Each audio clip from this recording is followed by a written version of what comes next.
제 6번째 과목입니다. 화목제물의 뜻이 무엇입니까?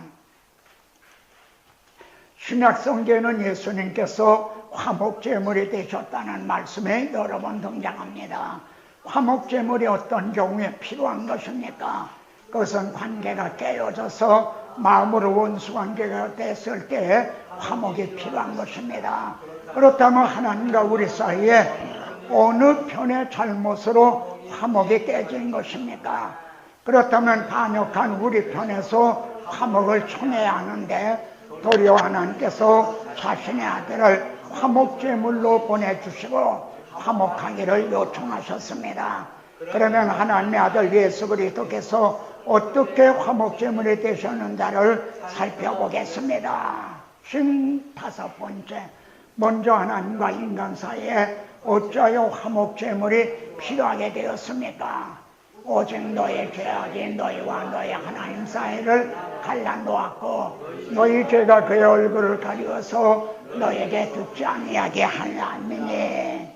16번째, 첫째로 하나님께서 자기 아들을 무엇으로 보내시고 둘째로 무엇을 위해서 십자가를 세우셨다고 말씀합니까? 첫째는 사랑은 여기 있으니 우리가 하나님을 사랑하는 것이 아니요 하나님이 우리를 사랑하사 우리 죄를 속하기 위하여 화목제물로 그 아들을 보내셨다. 하나님은 자기 아들을 화목제물로 보내주셨다. 두 번째는 이 예수를 하나님이 그의 피로써 믿음으로 말미암은 화목제물로 세우셨으니 자기 아들을 갈보리 십자가에 세우신 분은 하나님 아버지셨다는 거죠. 우리 주님은 힘이 모자라서 십자가를 지실 것이 아니라 자기 아들을 갈보리 십자가에 화목제물로 세우신 분은 하나님 아버지셨습니다. 17번째, 하나님과 화목하기 위해서는 죄만 해결이 되는 것으로는 부족합니다. 하나님은 적극적으로 무엇이 되게 하셨다고 말씀합니까? 우리로 하여금 그 안에서 하나님의 의가 되게 하려 하심이라. 하나님의 의가 되게 하려 이란 의인이 되었다는 뜻이 아니라 하나님이 보실 때 의롭다고 여겨주시기 위해서라는 뜻입니다. 왜냐하면 의로우신 하나님과 화목하려면 우리도 의롭담을 얻어야만 가능하기 때문입니다. 18번째, 이 점을 성경은 알아듣기 쉽도록 예표를 통해서 말씀하시는데 첫째로 죄를 무엇과 같다고 말씀합니까? 둘째로 하나님은 어떻게 행해 주셨습니까? 첫째로 여호수아가 더러운 옷을 입고 천사 앞에 서 있는지라. 죄를 더러운 옷에다가 비유를 하셨어요. 하나님은 여호와께서 자기 앞에 선 자에게 명령하사 그 더러운 옷을 벗기라 하시고 또 여호수아에게 이르시되 내가 내 죄악을 제거하여 버렸으니 내게 아름다운 옷을 입히리라. 우리들의 죄만 제거해 주시고 더러운 옷만 벗겨주신 것이 아니라 아름다운 옷을 입혀주셨다는 겁니다. 이것이 의롭다한 복칭의입니다. 왜 우리에게 의롭다함을 주셨는가? 의로우신 하나님과 화목하기 위해서는 우리도 의롭다함을 얻어야만 하기 때문이었습니다. 19번째, 아담은 자신의 죄를 범한 상태를 무엇이라고 고백했습니까? 내가 벗었으므로 두려워하여 숨었나이다. 심판날에는 죄가 하나님의 눈앞에 벌거벗은 것 같이 드러나느니라고 말씀을 합니다. 60번째, 벌거벗었기 때문에 두려워 숨은 그들에게 하나님은 어떻게 행해 주셨습니까? 여호와 하나님의 아담과 그의 아내를 위하여 가죽옷을 쥐어 입히시니라. 가죽옷을 쥐어 입히셨다 하시면 무심한 말이 아닙니다. 왜냐하면 가죽옷을 만들기 위해서는 양이 대신 죽어야 하기 때문입니다. 죄는 아담이 범했는데 그들의 벌거벗은 것을 가려주기 위해서 양이 대신 죽었다는 점을 암시하고 있습니다. 예수는 한 번째 세례요한은 예수님을 어떤 분으로 증언합니까? 이튿날 요한이 예수께서 자기에게 나오심을 보고 이르되 보라, 세상 죄를 지고 가는 하나님의 어린 양이로다. 우리의 벌거벗은 수치를 가려주기 위한 가죽옷을 만들기 위해서 자기 아들을 세상 죄를 지고 가는 하나님의 어린 양으로 보내셨던 것입니다. 예수는 두 번째, 복음이란 기쁜 소식이라는 뜻입니다. 복음을 한마디로 무엇이라고 말씀합니까? 복음에는 하나님의 의가 나타나서 이게 복음입니다. 하나님의 의가 나타났습니다. 이 의를 받아 있기만 하면 하나님 앞으로 돌아갈 수가 있습니다. 하나님하고 화목할 수가 있습니다. 그러는 소식입니다. 이제는 율법 외에 하나님의 의가 나타났으니, 하나님의 의라고 말씀하면 하나님께서 이루어 주시는 것이기에 하나님의 의라는 것이고, 나타났다는 것은 의롭다함을 얻는 길이 나타났다는 뜻입니다. 예수는 세 번째, 그러면 나 같은 죄인을 하나님께서 의롭다고 여겨주시는 것이 어떻게 해서 가능해졌다고 말씀합니까? 그리스도 예수 안에 있는 성령으로 말미암아 하나님의 은혜로 값없이 의롭다 하심을 얻은 자 되었느니라.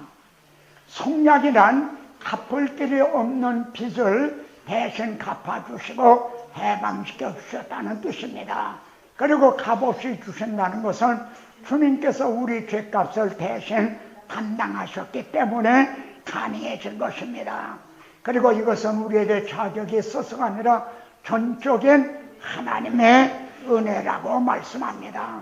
형제 갚을 길이 없는 빚을 누군가 대신 갚아준 사람이 있었습니까? 그런데 우리의 죄값인 사망을 하나님의 아들이 대신 갚아주셨다는 말씀을 대하는 형제의 마음은 어떠합니까? 예수는 네 번째, 어찌하여 하나님께서 하나님의 의를 마련해 주셔야만 했습니까?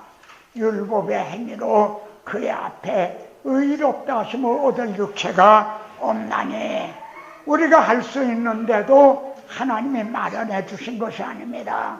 인간의 행위로는 하나님 앞에 의롭다함을 얻는 것이 불가능하기 때문에 하나님께서 자기 아들의 속량을 통해서 마련해 주신 것입니다. 예수는 다섯 번째, 그러면 나타난 하나님의 의를 어떻게 받는다고 말씀합니까? 그 예수 그리스도를 믿음으로 말미암아 모든 믿는 자에게 미치는 하나님의 의인의 차별이 없나니라. 한 가지 차별이 있을 뿐인데 믿느냐 믿지 않느냐는 차별입니다. 그래서 스펄전 목사님은 믿음을 손과 같다고 말했습니다. 예수는 여섯 번째, 그러면 하나님의 의를 믿음으로 받아 입은 자에게 주시는 첫째 축복이 무엇입니까? 그러므로 우리가 믿음으로 의롭다 하심을 받았으니 우리 주 예수 그리스도로 말미암아 하나님과 화평을 누리자, 하나님하고 화목하게 된다는 말씀입니다. 의로우시다는 거 화목하는 축복입니다. 하나님도 의로우시고 우리도 의롭다함을 얻었기 때문에 화목하는 것이 가능해진 것입니다. 그런데 주목할 점은 화목했다는 점을 누리라고 말씀한다는 점입니다. 어떻게 하는 것이 누리는 것일까요? 예수 안에서 우리 화목됐네 라는 찬송을 불러보세요. 여러분, 화목했다는 걸 누리자는 거예요. 누리면은 기쁨이 있고 감사가 있게 되죠. 제가 아는 문인이 한 분 있습니다. 소설가예요. 그분은 저 한강 댐이죠. 이제 양평 쪽 가는데 그쪽에 아주 부동산이 엄청 많아요. 근데 돈이 없어. 뭐예요? 그러니까 재산은 많은데 현찰이 없는 거야. 이거 누리는 게 못 돼. 그러다 죽으면은 그게 누구 거가 되겠어요? 그거 가져가나요? 예? 우리가 마찬가지예요. 우리가 아무리 복음을 많은 걸 받았다 하더라도 누리지 못하면은 그거는 가난뱅이와 같은 거예요. 예? 누리라. 예? 에서 7번째입니다. 두 번째로 주어지는 축복이 무엇이라고 말씀합니까? 또한 그로 말미암아 우리가 믿음으로 서 있는 이 은혜에 들어감을 얻었으며, 네? 은혜 보좌 앞에 들어가는 축복입니다. 이 들어감은 에덴에서 추방을 당한 것에 대한 해답이라는 점을 명심하시기 바랍니다. 68번째, 그러면 나 같은 죄인이 하나님의 보좌 앞에 들어가는 것이 어떻게 해서 가능해졌다고 말씀합니까? 그 길은 우리를 위하여 휘장 가운데로 열어놓으신 새로운 살 길이요, 휘장은 곧 그의 육체니라. 막혔던 휘장을 주님이 십자가상에서 다 이루었다 하셨을 때 열어주셨죠. 그래서 들어가는 것이 가능해진 거죠. 그 문을 열어주셨기 때문에 닫혔던 문을요, 주님께서 십자가상에서 육체를 찢으심, 즉 대신 죽으심으로 휘장을 열어주심으로 가능해진 것입니다. 주님께서 닫혔던 휘장을 열어주심으로 나는 문이다 하시고 휘장 가운데로 새로운 살 길을 개통해 주심으로 내가 길이다 하시는 것입니다. 69번째, 이 들어감이 이 땅에서는 언제 이루어지는 축복입니까? 하나님 보좌 앞에 들어간다. 근데 그것이 이 땅에서는 언제 이루어지는 축복이냐? 그러므로 우리는 국민하심을 받고 때를 따라 돕는 은혜를 얻기 위하여 은혜 보좌 앞에 담대히 나갈 것이니라. 형제가 기도를 드릴 때입니다. 또한 예배를 드릴 때 하나님의 의를 잊고 보좌 앞에 나아가는 것입니다.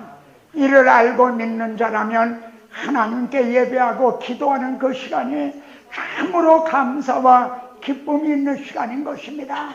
그러면 형제가 기도와 예배를 드릴 때 이러한 감사와 감격이 있습니까? 70번째, 의롭다 모든 자에게 주어지는 세 번째 축복을 무엇이라고 말씀합니까?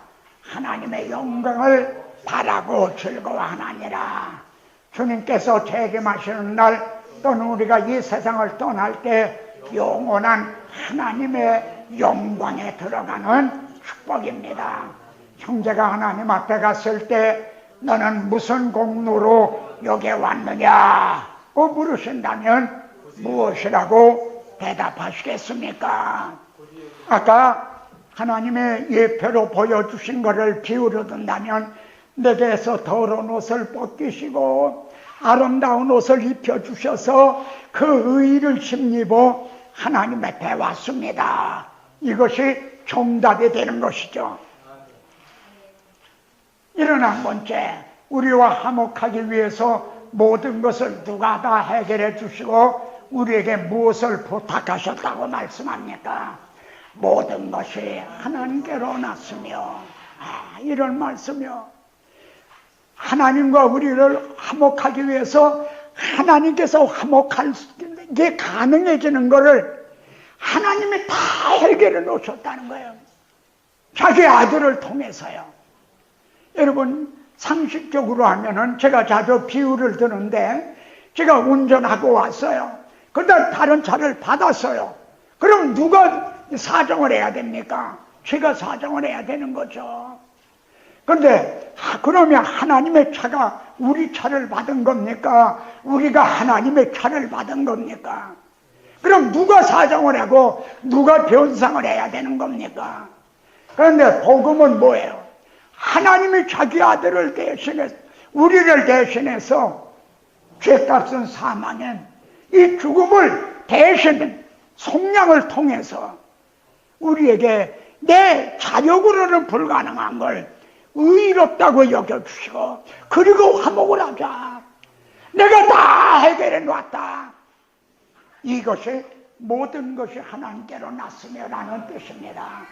하나님께서 자기 아들을 통해서 다 해결해 놓으시고 화목하게 하는 말씀을 우리에게 부탁하셨나니라. 이런 두 번째, 이 화목하게 하는 말씀을 전해주라고, 다른 사람에게도 이 복음을 전해주라고 그걸 우리에게 부탁하셨다. 그래서 아까 말한 스펄전 목사님은 나에게 단 한 번 설교할 기회가 주어진다면 여러분 너희는 하나님과 화목하라. 여러분 죽기 전에 하나님과 화목하십시오. 나는 이 설교를 할 것이다. 하나님이 우리에게 그걸 부탁하셨잖아요. 화목해 가라신 그 말씀을 우리에게 부탁하셨죠. 그러므로 이런 두 번째, 그러므로 우리가 그리스도를 대신하여 간곡하게 전해야 할 가장 중요한 말이 무엇이라고 말씀합니까? 그러므로 우리가 그리스도를 대신하여 사신이 되어 하나님의 우리를 통하여 너희를 권면하시는 것 같이 그리스도를 대신하여 간청하노니 너희는 하나님과 화목하라. 하나님께서 다 해결해 놓으시고 화목하자 하시는데, 그래도 나는 하나님과 화목할 수 없습니다 하는 무슨 이유라도 있습니까? 이런 세 번째, 화목한 자는 하나님과 어떤 관계가 된다고 말씀합니까? 너희에게 아버지가 되고 너희는 내게 자녀가 되리라. 전능하신 주의 말씀이라 하셨나니라. 여기에서요 또 이 계시의 발전이 있어요. 계시의 발전. 즉 뭐냐면 구약시대는 너희는 나는 너희 하나님이 되고, 구약시대는요 나는 너희 하나님이 되고 너희는 내 백성이 되리라. 그렇게 말씀을 했어요. 구약시대에는. 근데 신약에서는 너희에게 아버지가 되고 너희는 내 자녀가 되리라. 좀 더 이것이 선명하게 더 드러나는 거죠. 가족의 개념인 거죠. 하나님과 함께 사는, 그러니까 천국과 천당 그 개념이라고 할 수가 있죠. 갈라디아서에서는 너희가 아들이므로 하나님의 아들의 영을 우리 마음 가운데 보내사 아빠, 아버지라 부르게 하셨나니라. 화목함으로 말미암아 하나님은 우리 아버지가 되고, 그래서 아빠 하고 하나님을 부르게 아빠 아버지라 부르게 됐다는 거죠. 우리가 하나님과 우리와의 관계가 지금 이런 관계예요. 근데 저는 기도를 드릴 때 이런 기도를 드립니다. 하나님은 내 아버지가 되시고 나는 하나님의 자녀가 된 이 영광은 그날에 가서 누릴 것이요, 지금은 주님이 지신 그 십자가를 지고 주님 가신 그 길을 따라야 될 주의 종임을 고백합니다. 지금은 자녀로서의 영광을 누리는 때가 아니고 주의 종으로서 죽도록 충성을 해야 될, 지금은 그런 때라는 거죠. 그것이 제 고백입니다. 하나님의 자녀가 되어서 하나님을 아빠 아버지라고 부르게 됩니다. 창조주 하나님을 아빠 아버지라 부르게 된 형제의 감격이 어떠합니까? 이런 네 번째, 창조주 하나님을 아버지라 부르면서도 우리는 의식주 문제를 염려합니다. 그런데 주님은 무엇이라고 말씀하십니까? 공중의 새를 보라. 심지도 않고 거두지도 않고 창고에 모아들이지도 아니하되 너희 하늘아버지께서 기르시나니 너희는 이것들보다 귀하지 아니하냐. 귀한 정도가 아니죠. 주님이 피로 값주고 사셨는데 얼마나 귀한 존재입니까? 하나님과 화목하여 하나님은 나의 아버지가 되시고 나는 하나님의 자녀가 되었다는 확신은 모든 문제에 대한 근본적인 해답인 것입니다. 사도 바울은 자기 아들을 아끼지 아니하시고 우리 모든 사람을 위하여 내주시니가 어찌 그 아들과 함께 모든 것을 우리에게 주시지 아니하겠느냐고 묻고 있습니다. 베드로 사도는 너희 염려를 다 주께 맡겨버려라. 이는 그가 너희를 돌보심이라고 권면합니다. 그럼에도 의뢰하고 의탁하지 못한다면 그 원인이 무엇이겠습니까? 결국 믿음이 적은 자요, 믿음이 적은 자들아 될 수밖에 없는 거죠. 이것이 우리 주님이 화목제물이 되신 그리스도입니다.